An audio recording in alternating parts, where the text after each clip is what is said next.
मीर तुझ्या हरवले तुझ्या नदी सकळला कळली ना सुदना राहिली वाट मी पाहिली सुदना राहिली वाट मी पाहिली ही येळ अशीच आता अशी राहू दे. हाय हॅलो नमस्कार, मी जयती एबीपी माझामध्ये तुमचं स्वागत करते. सध्या सगळीकडे एकच चर्चा आहे, कारण की त्या एका ट्रेलरमध्ये ना तुम्हाला राजकारणही पाहायला मिळते, कारण की राजकारण सध्या महाराष्ट्राच्या संस्कृतीचा भाग झाला. परत तुम्हाला गाणीही बघायला मिळतात, ॲक्शन आहे. म्हणजे एक म्हणूया ना की आपण सगळ्याच गोष्टी एकत्रितपणे आल्यात. जसं की आता गणपती आलेत, जर नैवेद्य थाळी आपलं जशी सजवतो तसा हा चित्रपट म्हणायला हरकत नाही. रघु 350 हा चित्रपट लवकरच तुमच्या भेटीला येतोय. त्या चित्रपटाची टीम आज आपल्या सोबत आहे. तुमचं सगळ्यांचं स्वागत आहे एबीपी माझामध्ये. रघु 350 ही 350 गंमत काय आहे नक्की? रघु 350 किंवा रघु 350 ही गोष्ट आहे मैत्रीची, गोष्ट आहे प्रेमाची, गोष्ट आहे गुरु शिष्याच्या राजकारणाची. ती गोष्ट कशी राजकारणाचे धडे एक गुरु आपल्या शिष्याला देतो, आणि या सर्व गोष्टींमध्ये फिल्ममधला महत्त्वाचा ट्विस्ट, महत्त्वाचा प्लॉट म्हणजे 350.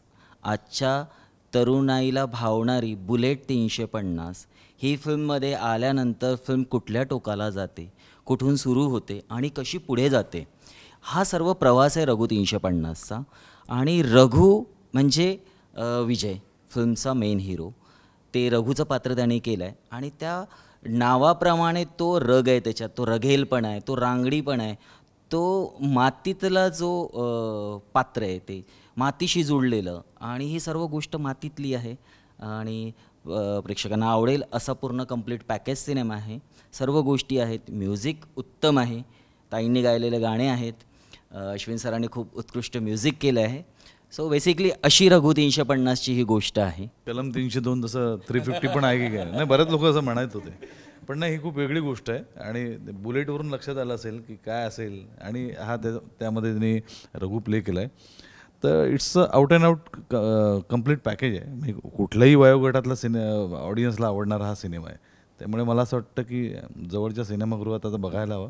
मी गणपती तर आहेच, पण त्यांच्या आशीर्वादानं आमचा हा सिनेमा देखील बघायला जावा असं मला वाटतं. आजच्या पिढीचा सिनेमा आहे, आजच्या वेळेचा सिनेमा आहे. आणि संजय सरांसोबत अजून बाकी आर्टिस्ट आहे, म्हणजे चिन्मय उदगीरकर आहेत, त्याच्यानंतर शिवराज वाडवेकर आहे, मिलिंद आस्ताने आहेत, अदिती म्हणून आमची मुख्य अभिनेत्री आहे, तानाजी आहे, अशी भरपूर सर्व पट्टीचे कलाकार आहेत फिल्ममध्ये. सो एकंदरीत प्रेक्षकांना खूप मजा येईल.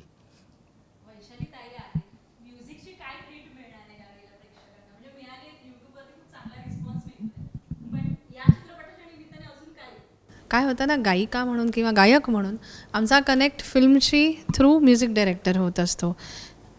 स्टोरी आणि काय डायरेक्टरला अपेक्षित आहे हे सगळं आधी त्यांच्यापर्यंत पोचतं, आणि मग त्याचं गाण्यात जेव्हा रूपांतर होतं तेव्हा आम्ही त्या सीनमध्ये येतो. सो रघु 350 जसं तुम्ही म्हणालात, जेव्हा मला हा म्हणाला रघु 350, म्हटलं काय आहे बाबा 350, आणि ते सिक्रेट आहे. आणि मग हळूहळू अर्थातच गाणं जेव्हा समोर आलं तेव्हा एक लक्षात आलं की फार गोड अशी लव्ह स्टोरी आहे, आणि दोन ही जी पात्रं आहेत ती एका वेगळ्या प्रकृतीची आहेत, वेगळ्या लाईफस्टाईलची आहेत, वेगळ्या विचारांची आहेत. आणि मग जेव्हा त्यांच्यामध्ये एक धागा कनेक्ट होतो तेव्हा हे गाणं आहे. कंपोज करत होतो मी तेव्हा.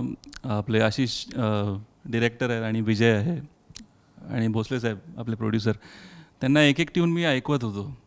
तर सरासरी कसं असतं की 2 ट्यून्स 3 ट्यून्सपर्यंत आपण गाणं ओके होऊन जातं, असा माझा नेहमीचा अनुभव असतो. पण इथे कसं झालं, आय मीन जास्त वेळ होता म्हणून नाही, पण वेळही कमीच होता. पण 1 ट्यून झाली, 2 ट्यून झाले, 3 ट्यून झाले, आणि मी करता करता मलाही कळलं नाही, मी कधी 14 ट्यून्स करून त्यांना पाठवलं. फ्रस्ट्रेशनची लेवल वाढत चालली होती, पण quality was also improving by the time, you know.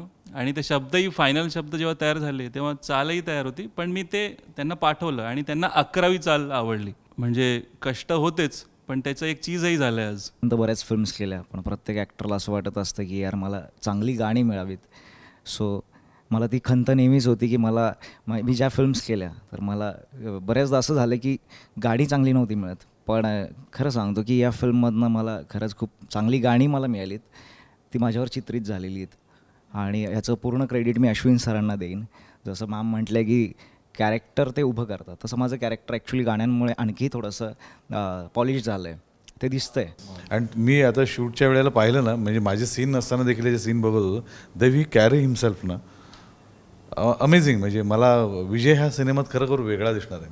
म्हणजे आपली एक जरा खंत असते ना आपल्याकडे, साऊथसारखं आपलं काही होत नाही, हिंदीसारखं आपलं काही होत नाही. तर मला असं वाटतं साऊथचे सिनेमे जसे मराठी म्हणजे हिंदीमध्ये डब होतात ना, तर मला असं वाटतं ना एक ओरिजिनल त्या स्टाईलचा सिनेमा आपल्या मराठी भाषेत आलेला आहे. त्यामुळे तुम्हाला कुठे बाहेर जाऊन डब सिनेमे वगैरे काही बघायची गरज नाही. तर ही पर्वणी आहे आपल्यासाठी. मला 35 डेज म्हणा की ते पुढचे 2 महिने तेव्हाचे शूटचे, विजय म्हणजे विजय नव्हता, रघुच होता. म्हणजे तो चालता बोलता तोच पात्र होता. तो म्हणजे कुठेही गेला तरी रघु म्हणूनच बोलायचा, पण तो तसाच वागायचा, पण तसाच तो सेटवर पण तसाच वागायचा की तो बोलला, रघु बोलला, विषय संपला. असं त्याचं एकंदरीत. मी एक गोष्ट नमूद करेन की मी रिअल लाईफमध्ये रघुच्या कुठे जवळ नाही आहे. मी अगदी अपोजिट आहे. मी खूप येस मी त्याचा स्वभाव वेगळा आहे आणि त्यांनी प्रेझेंट स्वतःला त्या सिनेमामध्ये तो वेगळा ज्या पद्धतीनं झाला आहे.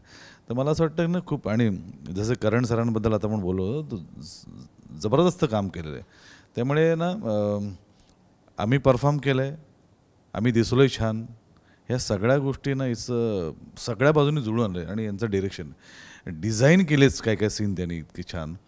त्यामुळे मला वाटतं, आणि सगळ्यात महत्त्वाचं म्हणजे विजयची कथा आहे त्यांनीच लिहिली आहे. त्यामुळे त्याच्यात ते झिरपलं आहे सगळं आणि तेच बाहेर येतं आहे. तर त्यामुळे त्याला हे प्रेझेंट करताना त्याला फार कष्ट केले नाहीत, कारण किती वर्षापासून त्या ही गोष्ट डोक्यात असेल. त्यामुळे ते हे म्हणतो ना, तो स्रोत कुठेतरी बाहेर यावा लागतो आणि तो इथे या सिनेमाच्या निमित्तानं आला आहे बाहेर. आणि खूप छान वाटतं की या सिनेमामध्ये मैत्रीवरचं पण आहे, राजकारणाचा रोल मी केला आहे, सभापतीचा रोल. एक बरं आहे म्हणजे नाही कष्ट मी कधी विचार पण केला नाही, पण या सिनेमाच्या निमित्तानं आपल्याला त्या उपाध्या घेऊन मिरवता येतं, कधी सभापती, कधी आमदार वगैरे. ते सिनेमा फिल्म मेकरचं क्रेडिट आहे आणि आमच्याकडून ते करून घेतात, याचा आम्हाला जास्त आनंद आहे. पण कोणती एक अशी गोष्ट आहे की राजकारण्यांमधली की ही गोष्ट म्हणजे आता आपल्याला एखादी भूमिका साकारायची आहे, तर जर मला एक भूमिका साकारायची आहे तर त्यातनं ती मला गोष्ट घेता आली पाहिजे, नंतर मी त्याच्यात उतरवते. तर हे राजकारण्यांचा रोल करताना असं तू कोणती भूमिका म्हणजे घेतलेस, असं कोणती? नाही, मला असं वाटतं नाही काय, प्रत्येक वेळेला मला प्रेझेंट करताना असंच राजकारणी प्रेझेंट करावा लागला जो भ्रष्टाचारी आहे. त्याच्याकडून काही घेण्यासारखं नाही, त्याच्यापासून सावध राहण्यासारखं बरंच काही आहे. पण गेले काही दिवस आम्ही दहीहंडी उत्सवाला फिरतोय वगैरे आणि ह्या प्रमोशनच्या निमित्तानं सगळंच करतोय. एक असा उत्सव आहे ना, गणेशोत्सव तर आहेच, पण मला दहीहंडीचा जास्त आनंद का वाटतो ते, आजकाल आहे ना एखाद्याला कमी लेखण्यासाठी ना कोणी कुठल्याही थराला जातात, पण दहीहंडी असा सण आहे ना की आपल्यातला एका माणसाला वर नेण्यासाठी तो काय थर लावतात यार. म्हणजे ग्रेट गोष्ट आहे ती, मला असं वाटतं. सो बेसिकली आत्तापर्यंत जे काही कॅरेक्टर केले होते त्यापेक्षा नक्कीच वेगळं काहीतरी मला करायला मिळालं या सिनेमामध्ये. आणि याचं क्रेडिट मी आमचे डिरेक्टर असतील, बाकी जी काय कलाकारांची फौज होती त्यांनासुद्धा देईन, कारण की बरेच सीन्स आमचे ऑन लोकेशन इम्प्रूव्हाइज झालेले आहेत. आणि गाणी पण सुंदर आहेत, फिल्मचा USP येतो. आणि फॅन मुवमेंट आहे. वैशाली मॅमची गाणी मी लहानपणापासून अगदी ऐकतो आहे आणि आज मी त्यांच्या बाजूला बसून इंटरव्ह्यू करतो, माझ्यासाठी खूप मोठी गोष्ट आहे.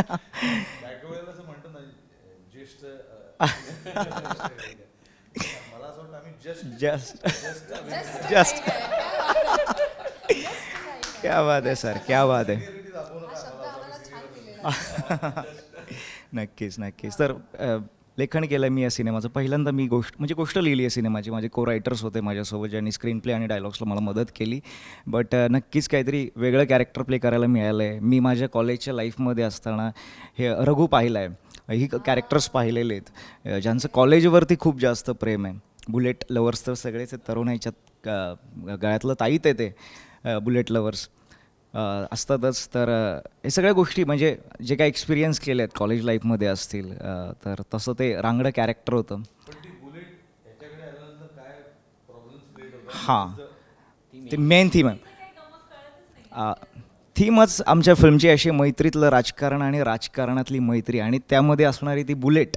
म्हणजे जेव्हा पोस्टर आलं सरांनी सांगितलं की ते गुन्हेगारीतलं एखादं कलम बिलम वाटत होतं लोकांना, तसं नाही आहे. पोस्टरवरतीच 350 आहे आणि त्या 350चा नंबरसुद्धा 350 आहे.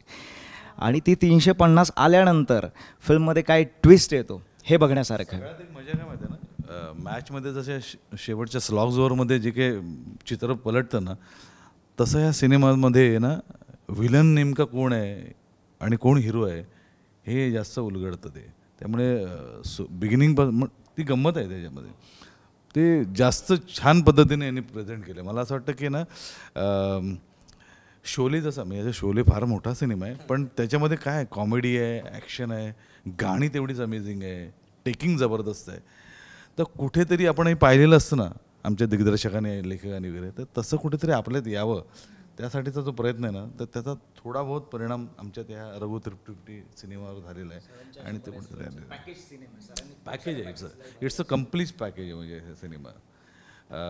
आणि योगायोगानं काय झालं की ना, ज्या सिनेमात मी काम केलं ते नशिबानं चालले, मी माझं नशीब ते तसं आहे ते.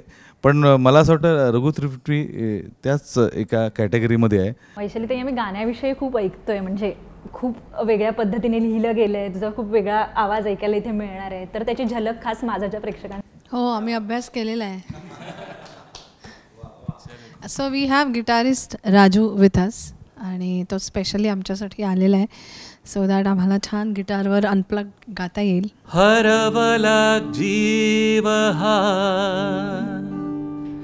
तुझ्यात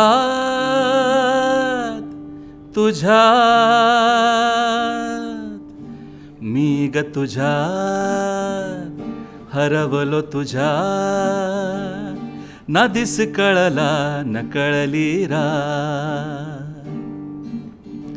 सुदना राहिली वाट मी पाहिली, सुदना राहिली वाट मी पाहिली, ही येळ अशीच आता अशी राहू दे ग.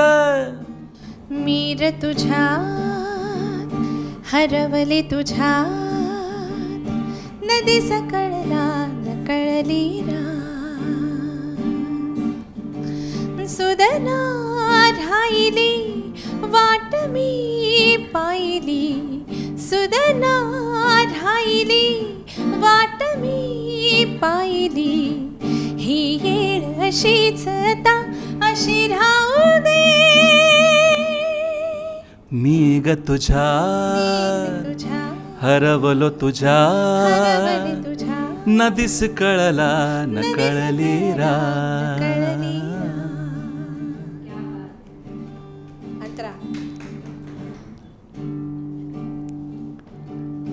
रंगात पाहिलं तुला, गंधात शोधलं, छंदात शोधलं तुला, रंगात शोधलं, रंगात शोधलं तुला, गंधात शोधलं, छंदात शोधलं तुला, स्पर्शात शोधलं.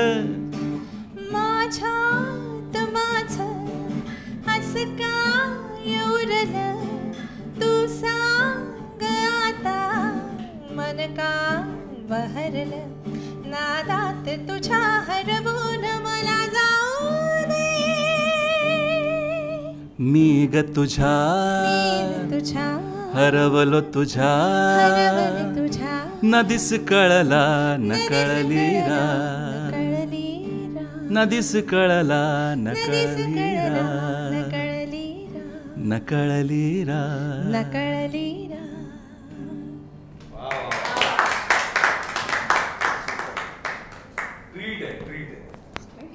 क्या बात आहे. खूप कमी आहेत माहोल, क्या बात आहे, एकदम म्हणजे विषय हाडे सगळे शब्द आता फिके पडतात ह्या सगळ्यासमोर. असा आवाज ऐकल्यावरती म्हणजे आपण वेगळ्याच झोनमध्ये जातो. खूप छान, खूप छान.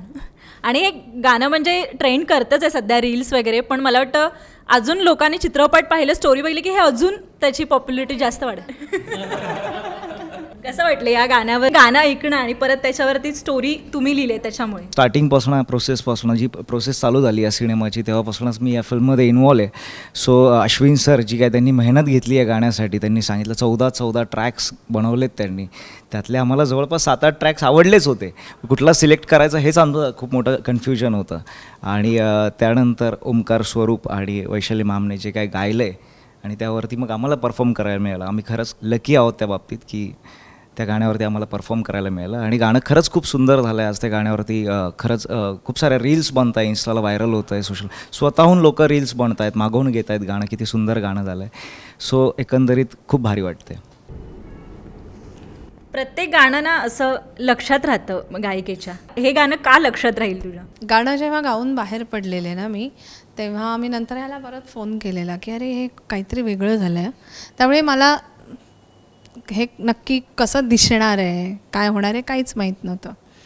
आणि ट्यून लक्षात राहिलेली, त्याच्यातले इमोशन्स मला मेन म्हणजे गाणं आवडतं म्हणजे काय होतं त्याचे इमोशन्स लक्षात राहतात गाण्याचे. शब्द आणि बरेच असे संगीतकार, कमी संगीतकार आहेत की जे शब्दांसकट व्यक्त होतात.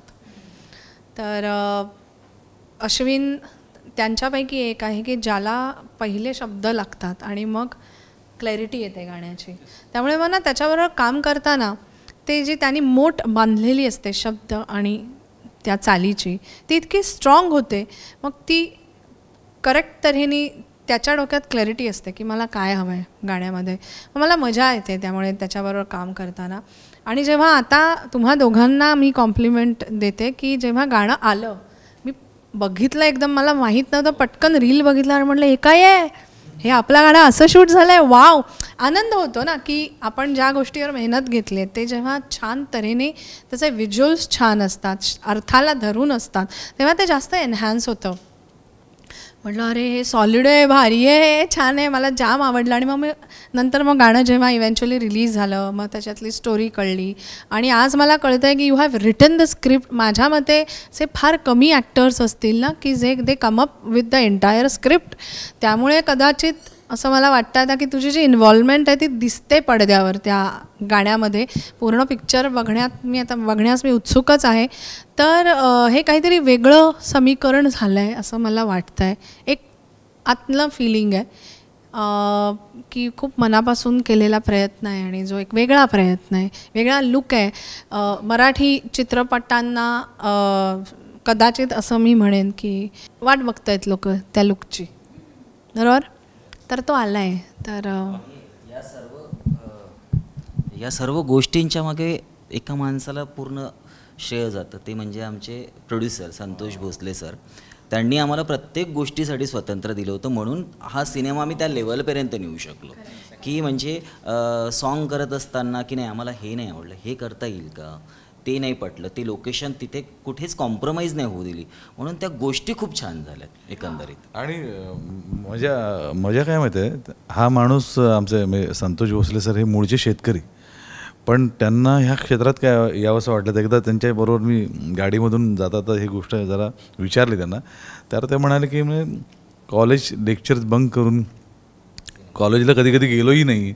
अशा वेळेला फक्त दिवसातून 2-3 सिनेमे बघत होतो सीडीच्या, त्यावेळेस सीडीज वगैरे होते त्या. आणि मग घरच्यांना असं वाटलं पुढे जाऊन काय करणार, तर हा निर्माता झाला. म्हणजे आणि खरंच म्हणजे नुसता निर्माता नाही झाला, जसं आता आशिष म्हणाल त्याप्रमाणेच की जशी लेखकाला, दिग्दर्शकाला, कलाकारांना वाटतं की आपल्याला फिल्म एक उत्तम फिल्म करायची आहे, तर निर्माता पण प्रॉपर असावा लागतो.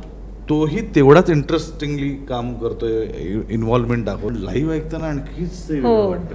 आणि तो शेवट आहे दोघांचा, तो असं वाटतं हां हे चालूच राहावं. आणि हे घेऊनच मी घरी जावं याच्यानंतर. मजाच अशी असते की आम्ही गाणं जे झालेलं आहे ते ठरलेल्या चौकटीनुसार अरेंज झालं आहे, लाईनअप झालं. जेव्हा लाईव्ह करतो तेव्हा हे ओव्हरलॅपिंग आणि हार्मनीज आणि हे आणि ते त्याच्या गाण्यात कॉम्पोजिशनमध्ये आहे, ते एनहॅन्स करणं आमचं काम आहे आणि वी एन्जॉय डुईंग दॅट. त्यामुळे असं रघु 350चा लाईव्ह शो व्हावा. क्या बात आहे. मी एक गोष्ट सांगायचं आहे, मला सांगायची आहे ह्या गाण्याबद्दल. ज्या दिवशी रिलीज झालं त्या दिवशी म्हणजे ऑनलाईन आम्ही सगळ्यांना पाठवलं, वैशालीला पाठवलं, सगळ्यांना पाठवलं आणि रिस्पॉन्स चांगला म्हणजे यायला लागला एक एक. पण वैशालीला वेळ नव्हता, तिचं शेड्यूल चालू आहे सध्या आणि ती गाणं ऐकत होती. पण एक संडे आला ज्या दिवशी ती घरी होती.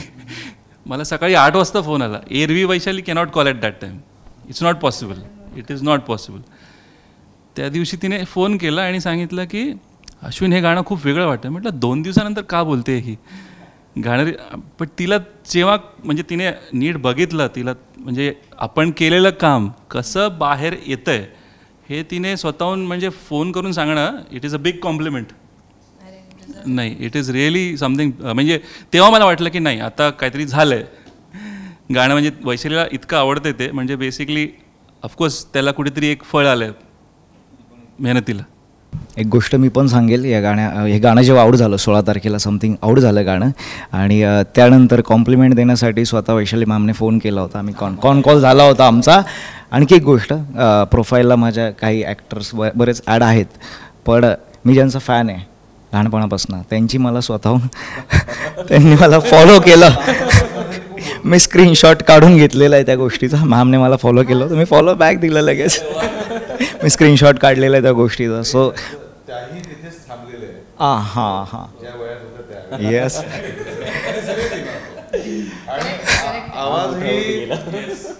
सो लाईफ टाईमसाठी एक्झॅक्टली सर, एक्झॅक्ट. म्हणजे तुला खास प्रश्न आहे, दहीहंडीला आता तुम्ही सगळे प्रमोशनला गेलात, तर काय म्हणजे राजकारणी कधी भेटल्यावरती तुला कुठल्या भूमिकेसाठी कॉम्प्लिमेंट केले की नाही? नाही, कालचीच गोष्ट.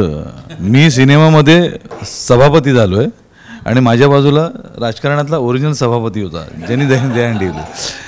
ते मला ना, मी ज्या पद्धतीनं बागडत होतो, नंतर हे आले बाजूला, नंतर हे सभापती आहेत म्हणून जेव्हा इंट्रोड्यूस झाले त्यावेळेला मी फार म्हणजे ते कॅरी करायला हवं रे आपण. आणि मी यातला कसा सभापती प्रेझेंट केला आहे, पॉझिटिव्ह आहे निगेटिव्ह आहे, हे मला वाटतं तुम्ही सिनेमा बघूनच ठरवायला हवं. पण मजा आली. म्हणजे या सिनेमाने काय दिलं असेल ना प्रेक्षकांना, आम्हाला, तर मला असं वाटतं एक कम्प्लीट सिनेमा म्हणून जे आपल्याला हवं असतं ना, ज्याच्यामध्ये एंटरटेनमेंट, कॉमेडी, सगळं म्युझिक वगैरे, दिस इज अ फिल्म. त्यामुळे मला असं वाटतं की माहिती जी अशा सिनेमांसाठी जो प्रेक्षक थांबला होता, वाट बघत होता, त्यांची भूक शमवणारा हा सिनेमा आहे. वा. आता सगळ्या टीमकडून एक शेवटचं आवाहन करा, एकत्रच कोणीतरी एकाने करा किंवा सगळ्यांनी एकत्र करा. खूप मनापासून, खूप मेहनतीने, खूप कष्टाने हा सिनेमा बनवलेला आहे. मराठी मातीतला सिनेमा आहे. 6 सप्टेंबरला सिनेमा येतो आहे. गाणी असेल, ॲक्शन असेल, ॲक्टिंग असेल, पॅकेज सिनेमा आहे. 6 सप्टेंबरला चित्रपटगृहांमध्ये येतो आहे हा सिनेमा. तुम्ही चित्रपटगृहांमध्येच जाऊन बघा. रघु 350, रघु बोलला, विषय संपला. Thank you so much. एबीपी माझा, उघडा डोळे बघा नीट.